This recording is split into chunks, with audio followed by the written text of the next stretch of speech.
Hi everyone, I'm SHAHZAD, IELTS tutor, and you're watching me on New Learning.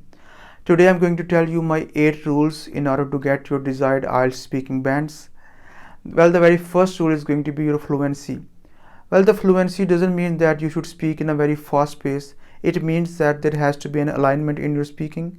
There has to be a coherence and cohesion while you are giving your answer. For example, right now I'm talking to you guys about the IELTS speaking task. It means that right now I should speak in a certain alignment and there has to be a thinking pattern while I'm speaking to you guys. The second rule that you guys must follow is the task response rule. It means that when someone is going to ask you something, you have to give the answer of that very specific question. For example, if I ask you that, tell me about an incident in your childhood that made you laugh.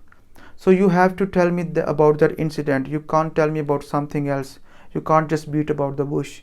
You have to be very concise. You have to be very focused on your question. It means that task response has to be there.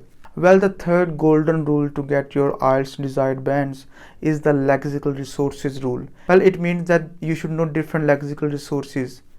For example, you should know about the synonyms of a word. You should know about the antonyms of the word as well. You should know about the hyponyms. You should know about the different perspectives of that word. For example, if I talk to you about the friendship, well, friend is a noun. Friendliness, friendly, friendship. There has to be different dimensions of a certain word that you should know. The fourth rule to get your desired IELTS bands is to know about the linking verbs. Well, linking verbs are those verbs which help us to link some ideas. For example, if I say, it seems like it's going to rain. It smells like it's delicious. So these are the linking words which are going to help me out to create fluency over there and to talk to you guys in a certain manner. Well, the fifth rule is going to be to use transitional devices. I'm going to mention some transitional devices over there as well. There are different types of transitional devices in English language. For example, you can use these devices to link different words, to add something to it, to subtract something, to create a sequence as well, firstly, secondly, thirdly. And there are so many varieties of these devices as well.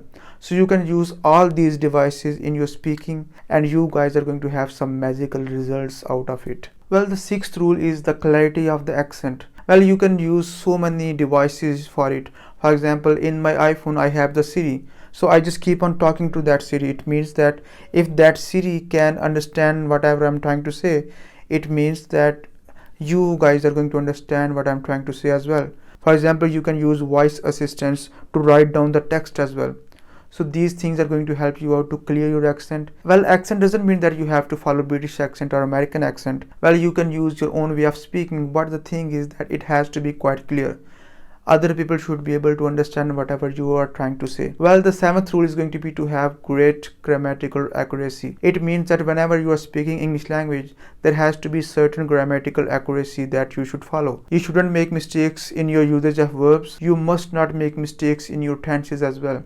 So these are all the things that you can follow. Well, the eighth and final rule is going to be to have compound and complex sentence structure. Well, whenever you are speaking in your IELTS test, make sure that you are not using simple sentence structure only. You are using different transitional devices to join your sentences. You are using different conjunctions as well to make your complex and compound structure sentences. Well, there are some other tips for you guys as well, that you should speak very confidently as well.